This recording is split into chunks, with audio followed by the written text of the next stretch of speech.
Hello dear students, welcome to the new video series Revise and Excel.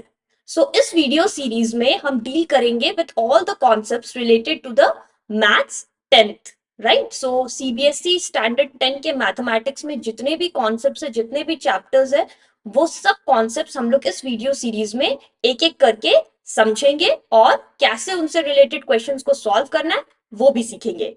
So let's get started with the first topic and with the first chapter, that is real numbers. So real number is a quite easy chapter, right? But इसमें भी बहुत सारे छोटे छोटे चीज हैं जो हमें बहुत ही क्लियरली पता होना चाहिए. तो इस चैप्टर को मैंने दो टॉपिक्स में डिवाइड किया है. First topic deals with fundamental theorem of arithmetic, जिसमें हम एलसीएम, एचसीएफ एंड उससे रिलेटेड क्वेश्चन सीखेंगे. And the second topic will be irrational numbers.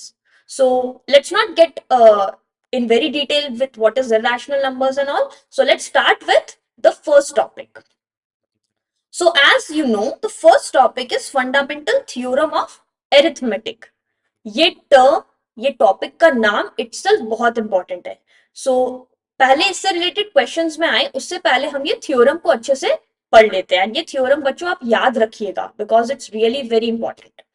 So every composite number can be expressed as a product of primes, and this factorization is unique apart from the order in which the factors occur.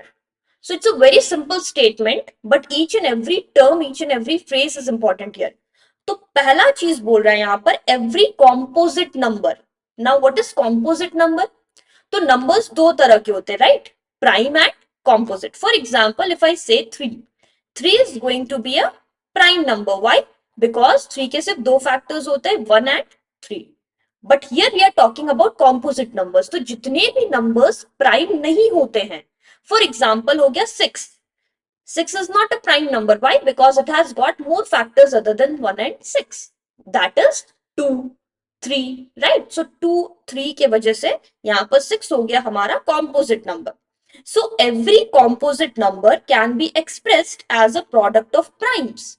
And this factorization is unique. मतलब अगर हम किसी भी number को, किसी भी composite number का prime factorisation करें, right? Prime factorisation was this, right? आप लोगों को ऐसे याद रहता है. सो अगर हम किसी भी नंबर का प्राइम फैक्टराइजेशन करेंगे तो हमें जो नंबर्स मिलेंगे, जो प्राइम फैक्टर्स मिलेंगे, those factors are going to be unique, but the order that can change, right? तो इसे हम समझने के लिए एक एग्जांपल ले लेते हैं. For example here we have the number 36. तो अगर हम 36 का प्राइम फैक्टराइजेशन करें, so let's start with 2. So 2 1s are 2, 2 8s are 16, 2 9s are 18, 3 3s are 9. तो यहां पर हम 36 को कैसे लिख सकते हैं? 2 square multiplied by 3 square.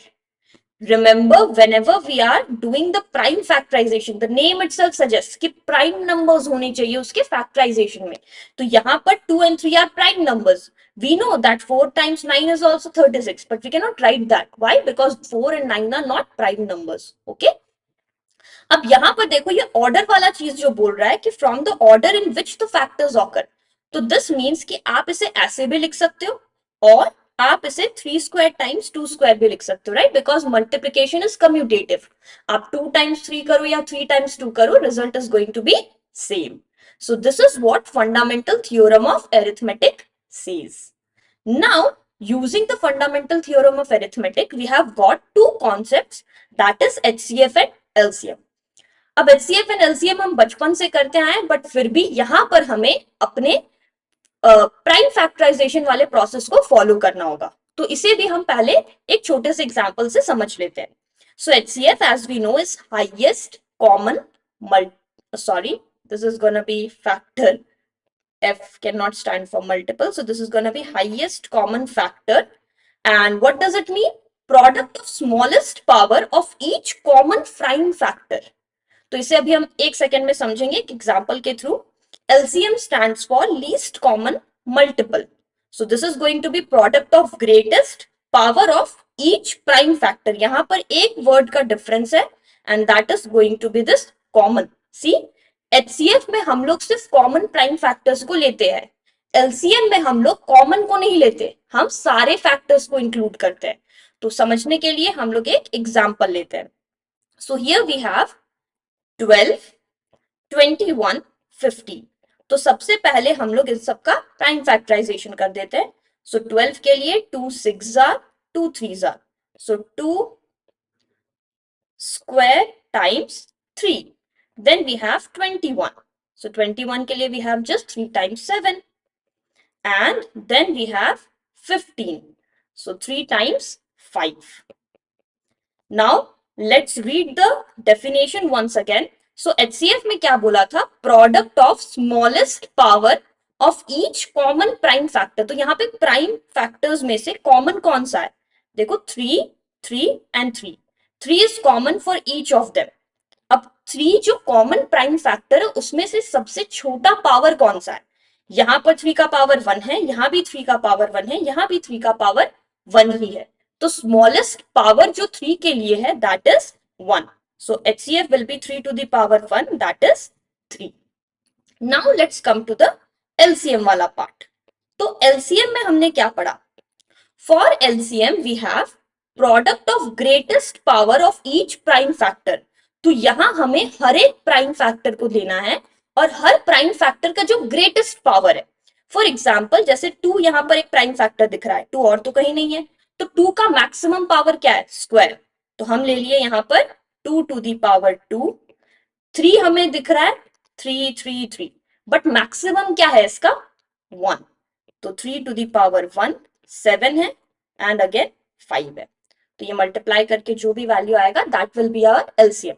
For example अगर कुछ ऐसा हो जाता कि यहाँ पर 2 to the power 3 भी रहता, तब हम लोग क्या करते? ये 2 स्क्वायर के जगह पर 2 क्यूब को लेते।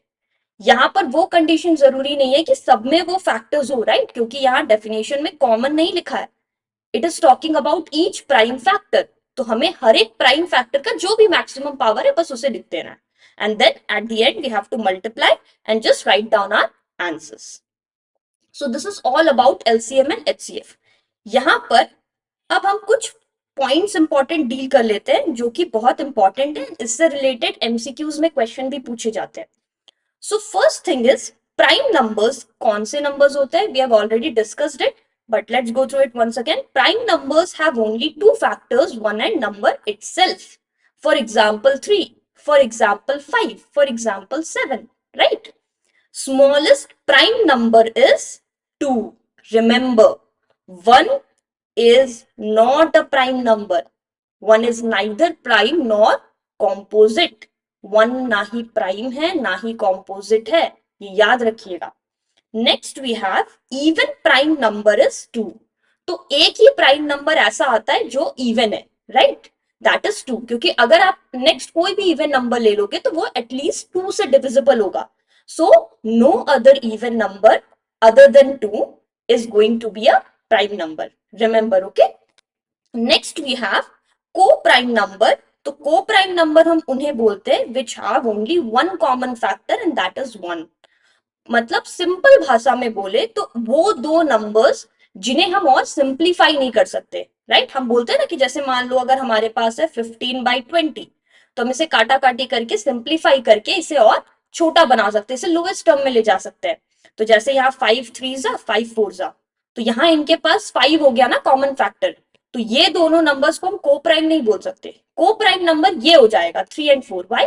क्योंकि 3/4 को हम और सिंप्लीफाई नहीं कर सकते। सो 3 and 4 आर को prime numbers, okay?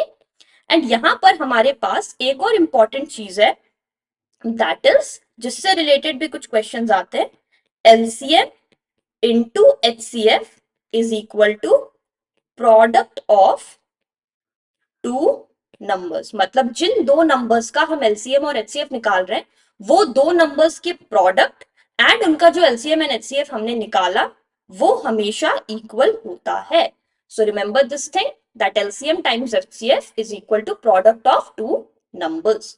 So this is all related to the topic of fundamental theorem of arithmetic. तो अगर आप इन कॉन्सेप्ट्स को अच्छे से समझ चुके हो, इससे रिलेटेड क्वेश्चंस आप इजीली बना पाओगे। So now let's move on to the next topic which is also very easy and very scoring, that is irrational numbers. इससे short एक क्वेश्चन जरूर आएगा जिसमें आपको प्रूव करना होगा, राइट।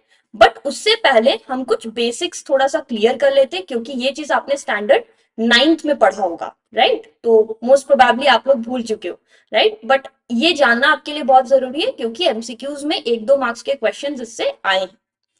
तो we all know that real numbers are like the bigger set. मतलब दुनिया में जितने नंबर्स अभी तक आप जानते हो वो सारे नंबर्स कैसे होते हैं, रियल नंबर्स होते हैं। तो रियल नंबर्स को हम 2 क्लास में डिवाइड कर सकते हैं, one is rational, other one is irrational. अब रैशनल नंबर्स हम किनको बोलते हैं? सारे नंबर्स जो इंटीजर्स हैं, सारे नंबर्स जो फ्रैक्शंस है, एंड डेसिमल्स में भी सारे नंबर्स जो टर्मिनेटिंग डेसिमल्स है। For example 6.3।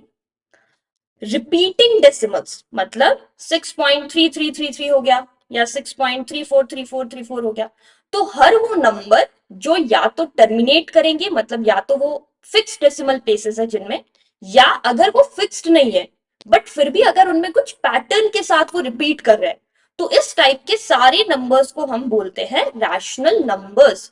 And basically rational numbers वो नंबर्स होते हैं जिन्हें हम फ्रैक्शनल फॉर्म में रिप्रेजेंट कर सकते हैं, पी बाई क्यू फॉर्म में रिप्रेजेंट कर सकते हैं। तो इरैशनल नंबर्स कौन से हुए? सारे नंबर्स तो हमने रैशनल में इंक्लूड कर लिए, बट एक पार्ट ऑफ नंबर्स बच गया। कौन सा? वो नंबर्स जो टर्मिनेट भी नहीं होते हैं, मतलब जो चलते जाते हैं बट उनमें कोई पैटर्न भी नहीं होता, राइट। तो all the non terminating non repeating decimals are irrational numbers. For example अगर हो गया 3.6378 डॉट डॉट डॉट, तो यहाँ कुछ पैटर्न के साथ रिपीट नहीं हो रहा, we don't know what will come after 8, है ना। जैसे पाई है, पाई का वैल्यू तो 3.14 के बाद बहुत कुछ है, right. We can not predict, we can not like guess which digit will come next, right? तो pi is also irrational. And हम सर्ड्स को भी इरैशनल बोलते हैं। सर्ड्स किसे कहते हैं? वो नंबर जिनका एक परफेक्ट स्क्वायर रूट नहीं होता। फॉर एग्जाम्पल √2, √3, √4 नहीं, क्योंकि √4 की वैल्यू होती है, right, +-2, √5, √6, √7, √8, not √9। Getting it? So ये सारे नंबर्स भी इरैशनल होते हैं। तो एक बहुत ही एकदम क्या बोलते हैं, हीरो क्वेश्चन आता है, ऑलमोस्ट हर ईयर पूछा जाता है, कि आपको एक इरैशनल नंबर दे दिया जाएगा and you have to prove that it is irrational, right. थोड़ा इलॉजिकल चीज है कि आपको पता है इरैशनल है, but still you have to prove it. So let's see how we are going to do it. So I will suggest कि आप ये प्रोसेस बहुत ही अच्छे से देखो, इसके हर एक स्टेप को एकदम अच्छे से समझो, क्योंकि आप छोटे छोटे स्टेप्स में ना एक्चुअली मार्क्स होता है। आप कोई भी स्टेप मिस कर जाओगे, छोटा सा पॉइंट लिखना भूल जाओगे, तो आपका मार्क्स डिडक्ट हो सकता है। So be very attentive during this part. तो क्या है यहाँ पर हमारे पास question? Prove that √2 is irrational, hence prove that 5 + 3 √2 is irrational. इसके अलावा और कुछ क्वेश्चन इस सेक्शन से नहीं बनता है। हो सकता है √2 की जगह √5 हो जाए, √7 हो जाए, but the format of the question will be same. तो let's start.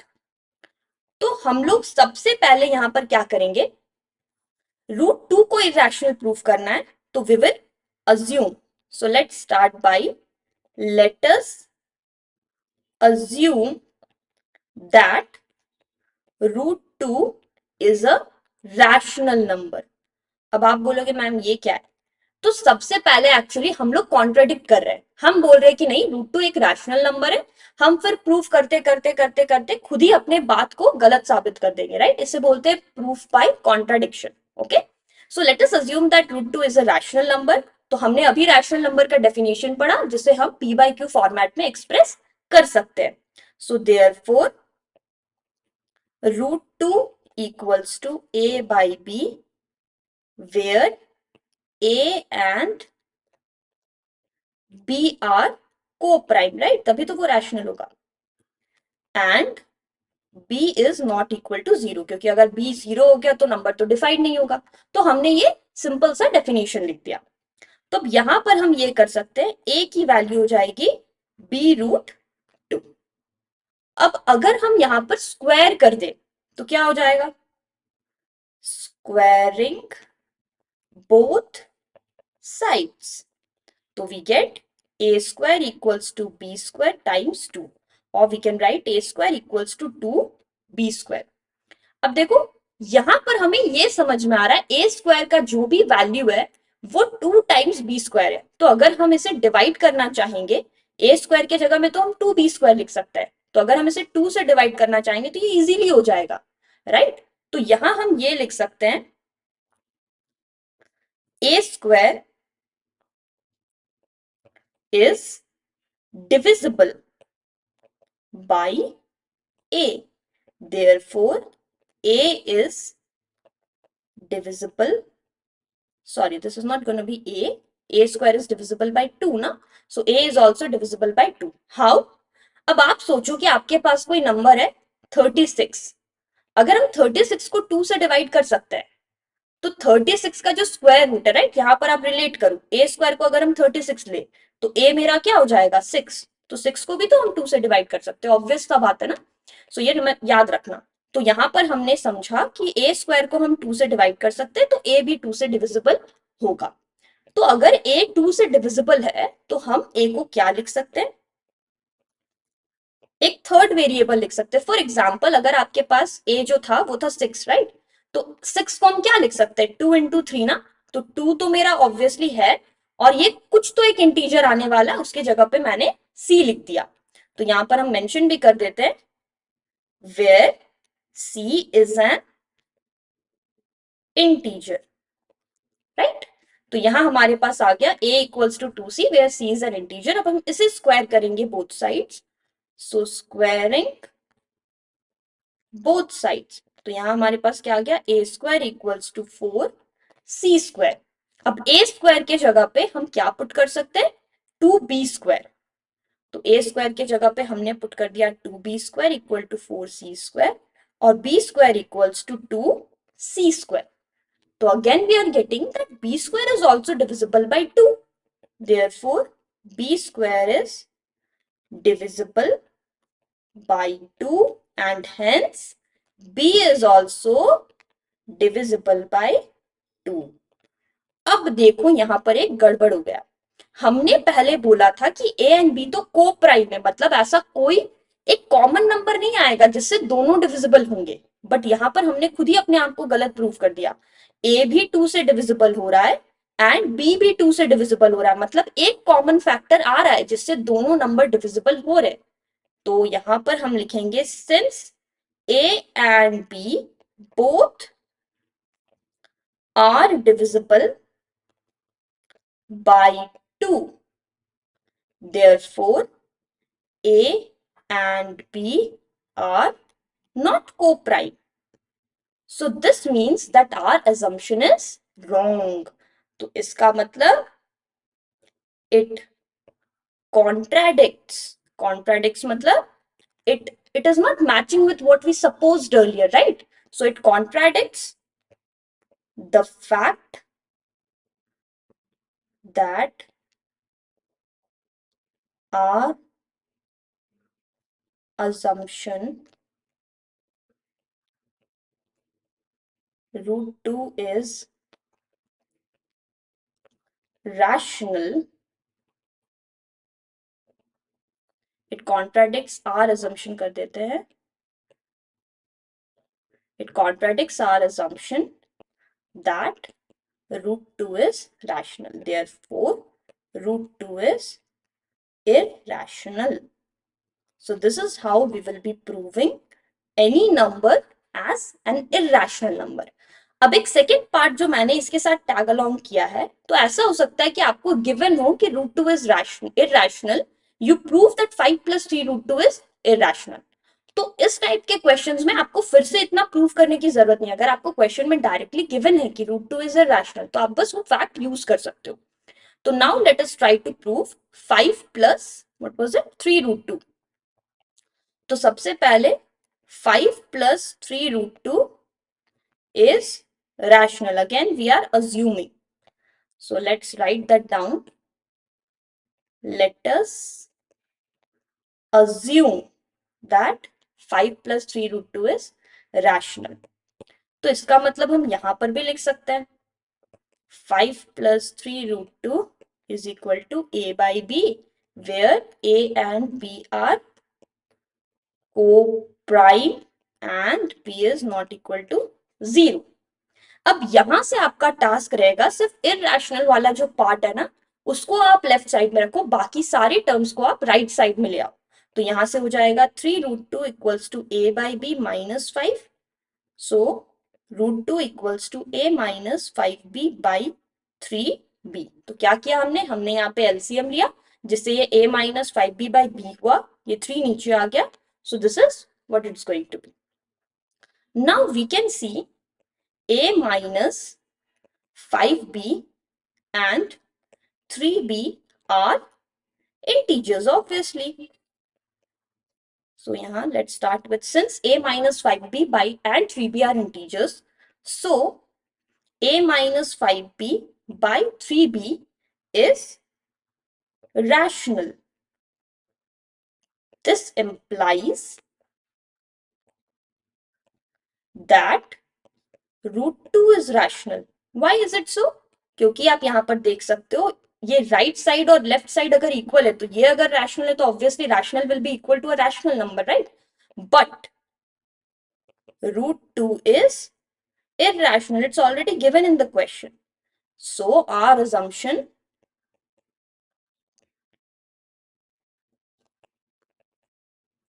that 5 plus 3√2 is rational